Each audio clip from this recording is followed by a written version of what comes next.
6h46, nous ouvrons le kiosque d'Europe 1. Thomas Soto. Et regardez Julie, est-ce que vous remarquez quelque chose à la une du numéro d'avril de Marie-Claire qui vient de sortir? Rien, non, le fond blanc, non, rien de spécial. Non, regardez, c'est un homme, Vincent Cassel, qui est en une. Oui, C'est une première en 60 ans pour Marie-Claire. Ah d'accord. Et il aura fallu attendre cet anniversaire pour que la parité progresse enfin.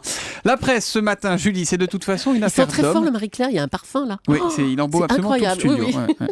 Donc la presse, c'est une affaire d'homme ce matin, et la palme revenant évidemment à Patrick Buisson, ce conseiller très à l'écoute, comme l'appelle 20 minutes, surnommé le mouchard de la Sarkozy en une de Libération. Sarkozy trahi par son ombre, titre Sud-Ouest, et je ne résiste pas au plaisir de vous raconter le dessin de CAC en une de l'Opinion. On y voit Brice Hortefeux, Claude Guéant, Henri Guénaud et Nicolas Sarkozy, nus comme des vers, en réunion de crise sur l'affaire Buisson, et l'ancien président de dire principe de précaution. Marianne, pour sa couverture, numéro qui sort demain, a choisi de reconstituer une scène des tontons flingueurs. Vous vous souvenez quand ils sont à table, qu'ils ont bu, touche pas au Grisby, tout ça, vous vous souvenez Julie? Oui. C'est en noir et blanc en plus la photo, c'est tout à fait ça. Sauf qu'en lieu et place des Ventura, Blier et Francis Blanche, on trouve Sarkozy, Buisson et Jean-François Copé. Ils osent tout, c'est même à ça qu'on les reconnaît, titre l'hebdomadaire, très librement inspiré par un célèbre dialogue d'Audiard. Il y a même Carla Bruni en accroche à droite. Là, J'ai connu une polonaise qu'on prenait au petit-déj, etc. Parmi les autres hommes du jour, il y a Pierre Gattaz aussi. Et il est hilar, le patron du MEDEF, en gros plan à la une de l'Humanité. L'UMA qui, à propos du pacte de responsabilité, parle de la farce tranquille, pas du tout satisfait de l'accord signé hier entre 3 syndicats et le patronat. Et puis un autre patron à la une du Figaro. Il s'appelle Zhu Fuchu, c'est le président chinois de Dongfeng. Dongfeng qui va entrer officiellement dans quelques jours au capital de PSA. Le message qu'il a à faire passer est simple, nous n'allons pas manger PSA.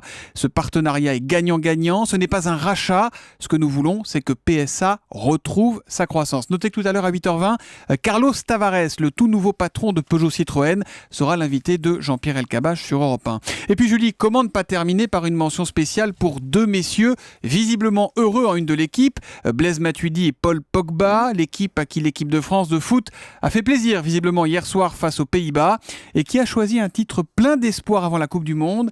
Il se passe un truc. 3 petits points.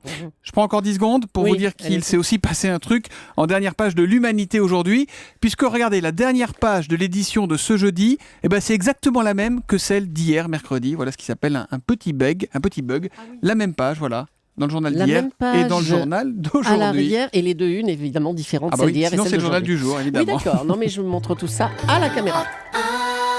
Europe 1, il est 6h49. À la une des régions, votre rendez-vous chaque matin avec une actualité régionale et avec Marion Calais. Bonjour Marion. Bonjour Thomas. Aujourd'hui, quand l'Église innove pour remplir ses églises, précisément. Avec le message d'espoir du père Louis Deschamps, curé de la paroisse Jean 23 qui regroupe Cherbourg et la Glacerie. On est loin d'être fichu, dit-il dans la presse de la Manche. Moins de prêtres, oui, moins de pratiquants. Il le reconnaît tout en refusant la fatalité.